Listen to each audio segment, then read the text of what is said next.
আসসালামু আলাইকুম। সংবাদে আপনাদের সবাইকে স্বাগত জানাচ্ছি। আমি ফিরোজ তোহা। শুরুতেই সংবাদ শিরোনাম। বাংলাদেশের সর্বশেষ গুরুত্বপূর্ণ আপডেট সংবাদে আপনাকে স্বাগত। শুরুতেই সংবাদ শিরোনাম, পরে বিস্তারিত। শুরুতেই জানাব, গণহত্যা তদন্ত প্রতিবেদন দাখিলে 2 মাস সময় দিয়েছে আন্তর্জাতিক অপরাধ ট্রাইব্যুনাল। জুলাই-আগস্ট মাসের গণহত্যার মামলায় সাবেক প্রধানমন্ত্রী শেখ হাসিনা সহ অভিযুক্তদের বিরুদ্ধে তদন্ত প্রতিবেদন দাখিলের জন্য প্রসিকিউশনকে আরও 2 মাস সময় দিয়েছে আন্তর্জাতিক অপরাধ ট্রাইব্যুনাল। আগামী 18 ফেব্রুয়ারির মধ্যে তদন্ত প্রতিবেদন জমা দেওয়ার জন্য নতুন তারিখ নির্ধারণ করেছে ট্রাইব্যুনাল। সেই সাথে ভারত থেকে শেখ হাসিনাকে ফেরত আনার বিষয়ে ইন্টারপোলের পদক্ষেপের বিষয়ে আদালতকে অবহিত করতে বলা হয়েছে। জানাবো, বিএনপি নেতার বাড়িতে দুর্বৃত্তদের এলোপাতাড়ি গুলি। নাটোরের বাগাতিপাড়ায় দয়ারামপুর ইউনিয়ন বিএনপির সাবেক চেয়ারম্যান সভাপতি আব্দুর রশিদ চৌধুরীর বাড়িতে রাতের আধারে গুলি চালানোর ঘটনা ঘটেছে। রাত 1টার দিকে এই ঘটনা ঘটে। রশিদ চৌধুরী উপজেলার দয়ারামপুর ইউনিয়নের জয়ন্তীপুর এলাকার বাসিন্দা। ওই এলাকার মৃত বদিউর রহমানের ছেলে। এই ঘটনায় এলাকাবাসী ও প্রতিবেশীদের মধ্যে আতঙ্ক বিরাজ করছে।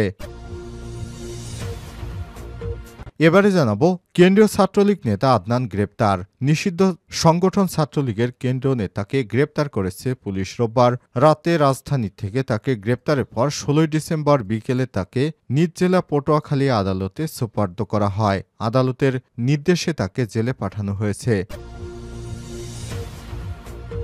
এদিকে আগামীর বাংলাদেশ হবে বৈষম্যহীন, দুর্নীতি ও ভেজালমুক্ত। মহান বিজয় দিবস উপলক্ষে পাবনা চাটমোহর বিএনপির উদ্যোগে বর্ণাঢ্য বিজয় র্যালি অনুষ্ঠিত হয়েছে। গতকাল বিকালে বিজয় র্যালিটি চাটমোহর বাস স্ট্যান্ড থেকে শুরু হয়ে পৌর সদরের প্রধান সড়ক প্রদক্ষিণ করে পরে উপজেলা শহীদ মিনারে গিয়ে পুষ্পস্তবক অর্পণ করেন নেতাকর্মীরা। এবারে জানাবো, পাঁচবিবি সীমান্তে পড়েছিল শ্যামচরণ সাহানের লাশ।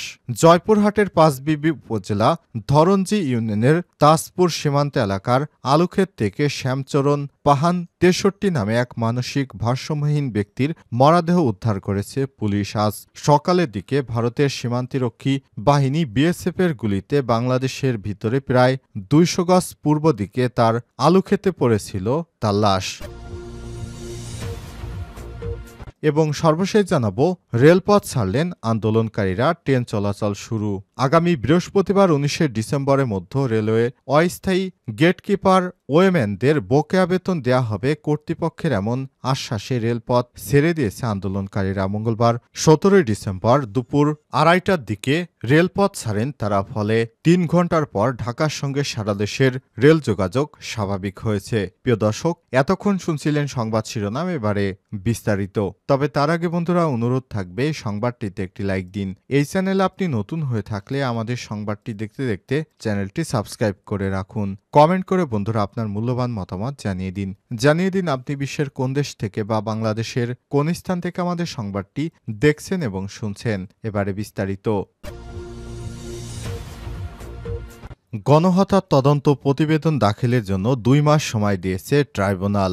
জুলাই-আগস্ট মাসের গণহত্যার মামলায় সাবেক প্রধানমন্ত্রী শেখ হাসিনা সহ অভিযুক্তদের বিরুদ্ধে তদন্ত প্রতিবেদন দাখিলের জন্য প্রসিকিউশনকে আরও 2 মাস সময় দিয়েছে আন্তর্জাতিক অপরাধ ট্রাইব্যুনাল। আগামী 18 ফেব্রুয়ারি তদন্ত প্রতিবেদন জমা দেওয়ার জন্য নতুন তারিখ নির্ধারণ করেছে ট্রাইব্যুনাল। সেই সাথে ভারত থেকে শেখ হাসিনাকে ফেরত আনার বিষয়ে ইন্টারপোলের মাধ্যমে পদক্ষেপের বিষয়ে আদালত জানতে চেয়েছে। মঙ্গলবার সকালে ওই মামলায় আমির হোসেন আমু, আনিসুল হক, শাহজাহান খান, হাসানুল হক ইনু, রাশেদ খান মেনন, সাবেক মন্ত্রী, আমলা কর্মকর্তা 16 জনকে আদালতে হাজির করা হয়। এরপর মামলার তদন্ত প্রতিবেদনের জন্য আরও 2 মাস সময় চান প্রসিকিউটর মোহাম্মদ তাজুল ইসলাম।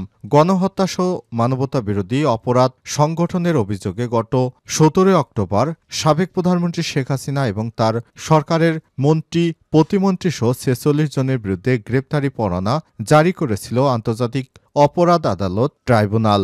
এরই ধারাবাহিকতায় আজ তাদের আদালতে তোলা হয়েছিল। বিএনপি নেতার বাড়িতে দুর্বৃত্তদের এলোপাতাড়ি গুলি।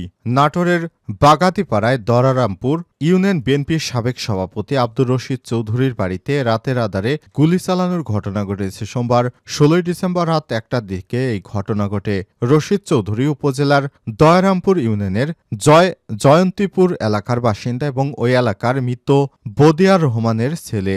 এই ঘটনায় এলাকাবাসী এবং প্রতিবেশীদের মধ্যে আতঙ্ক বিরাজ করছে। বিএনপি নেতা রশিদ চৌধুরী জানান, রাত ১টার দিকে আমার পরিবারের ৪ জন সদস্য সবাই ঘুমিয়েছিলাম। হঠাৎ বিকট গুলির শব্দে আমাদের ঘুম ভাঙে এবং গুলির শব্দ শুনে আমরা বাড়ির ভেতরে ছুটাছুটি শুরু করি। কিছুক্ষণ পর গুলি থেমে যায় এবং দুর্বৃত্তরা পালিয়ে যায়। জয়ন্তীপুর বাজার নাইট গার্ডের বরাত দিয়ে ওই নেতা আরও জানান, দুটি মোটরসাইকেল যোগে মোট ৬ জন দুর্বৃত্ত তার বাড়িতে গুলি চালিয়ে মালঞ্চি বাজারের দিকে চলে যায়। পরে থানা পুলিশ জানালো, পুলিশ রাতেই ঘটনাস্থল পরিদর্শন করে এবং ঘটনাস্থল থেকে দুটি পিস্তলের তাজা গুলি ও ৬০টি খালি খোসা উদ্ধার করেছে। এই ঘটনায় ওই নেতার বাড়ির থাই গিলাস ও ওয়াল ফুটো হয়ে যায় এবং জানালার গ্রিল বাঁকা হয়ে যায়। আতঙ্ক ছড়ানোর জন্য তার বসতঘরের কাচের জানালায় গুলি চালানো হয়েছে বলে ধারণা করছে বিএনপির এই নেতা। যে বাজারে এই ঘটনার সঙ্গে জড়িত সুষ্ঠু তদন্তের সাপেক্ষে তাদেরকে বের করে আইনের আওতায় আনার জন্য প্রশাসনের সহযোগিতা কামনা করেছেন তিনি। এই ঘটনার পর এলাকাবাসী প্রতিবেশীদের মধ্যে আতঙ্ক বিরাজ করছে। বাগাতিপাড়া মডেল থানার ভারপ্রাপ্ত কর্মকর্তা ওসি আমিনুল হক জানান, খবর পেয়ে রাতেই ঘটনাস্থলে পুলিশ পাঠানো হয়েছে, আলামত সংগ্রহ করা হয়েছে। এ বিষয়ে আইনগত ব্যবস্থা প্রক্রিয়াধীন। কেন্দ্রীয় ছাত্রলীগ নেতা আদনান গ্রেপ্তার। নিষিদ্ধ সংগঠন ছাত্রলীগের কেন্দ্রীয় নেতা আদনানকে গ্রেপ্তার করেছে পুলিশ। রোববার ১৫ ডিসেম্বর রাতে রাজধানীর ঢাকা থেকে গ্রেপ্তারের পর সোমবার ১৬ ডিসেম্বর বিকেলে তাকে নিজ জেলা পটুয়াখালী আদালতে সোপর্দ করা হয়। আদালতের নির্দেশে তাকে জেল হেফাজতে পাঠানো হয়েছে। গ্রেপ্তার ছাত্রলীগ নেতার নাম আদনান হাবিব খান আদর। তিনি ছাত্রলীগের কেন্দ্রীয় উপত্রাণ ও দুর্যোগ বিষয়ক সম্পাদক। আদনান পটুয়াখালী শহরের চরপাড়া এলাকার বাসিন্দা এবং পটুয়াখালী জেলা যুবদলের সাবেক সভাপতি প্রয়াত আহসান হাবিব খানের বড় ছেলে। তিনি ঢাকা বিশ্ববিদ্যালয়ের শিক্ষার্থী। মামলার তদন্ত কর্মকর্তা পুলিশের উপপরিদর্শক এসআই মোহাম্মদ ওবায়দুল ইসলাম বলেন, গত ১ ডিসেম্বর পুলিশের এসআই খায়রুল ইসলাম বাদী হয়ে আদনান হাবিব খান আদরকে প্রধান আসামি করে ছাত্রলীগের ১৭ জনের নাম উল্লেখ সহ অজ্ঞাত পরিচয়ে ২০ থেকে ২৫ জনের বিরুদ্ধে বিশেষ ক্ষমতা আইনে মামলা দায়ের করেন। গত ৩০ নভেম্বর ভোরে পটুয়াখালী শহরের খাদ্যগুদাম এলাকা থেকে নিষিদ্ধ ছাত্র সংগঠন ছাত্রলীগের একটি মিছিল বের হয়। আদরের নেতৃত্বে ওই মিছিলে ভিডিও ফুটেজ সামাজিক যোগাযোগ মাধ্যমে ছড়িয়ে পড়লে ব্যাপক প্রতিক্রিয়া সৃষ্টি হয়। এই ঘটনায় পুলিশ বাদী হয়ে ১ ডিসেম্বর পটুয়াখালী সদর থানায় মামলা করেন বলে জানান তিনি। আগামীর বাংলাদেশ হবে বৈষম্যহীন, দুর্নীতি ও ভেজালমুক্ত। মহান বিজয় দিবস উপলক্ষে পাবনার চাটমোহর বিএনপির উদ্যোগে বর্ণাঢ্য বিজয় র্যালি অনুষ্ঠিত হয়েছে। গতকাল বিকেলে বিজয় র্যালিটি চাটমোহর বাস স্ট্যান্ড থেকে শুরু হয়ে পৌর সদরের প্রধান সড়ক প্রদক্ষিণ করে পরে উপজেলা শহীদ মিনারে গিয়ে পুষ্পস্তবক অর্পণ করে নেতাকর্মীরা।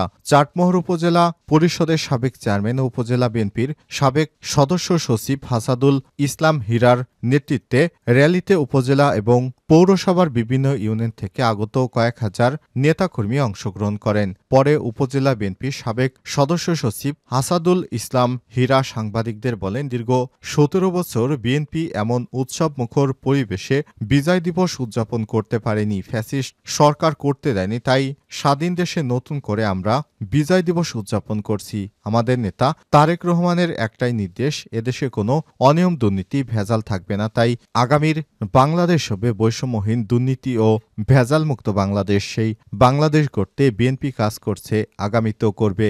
বিএনপি এবং আওয়ামী লীগ মুদ্রার এপিটোপিট এমন সমালোচনার বিষয়ে সাংবাদিকদের প্রশ্নের জবাবে হীরা বলেন, আওয়ামী লীগ সরকার যে পরিমাণ দুর্নীতি করেছে সেখানে তো বিএনপি এখনো ক্ষমতায় যায়নি। তাহলে বিএনপি কি দুর্নীতি বা কি অন্যায় করল, সেই ক্ষমতা আসার পর বিএনপি কি করল তখন আঙুল উঠাবেন।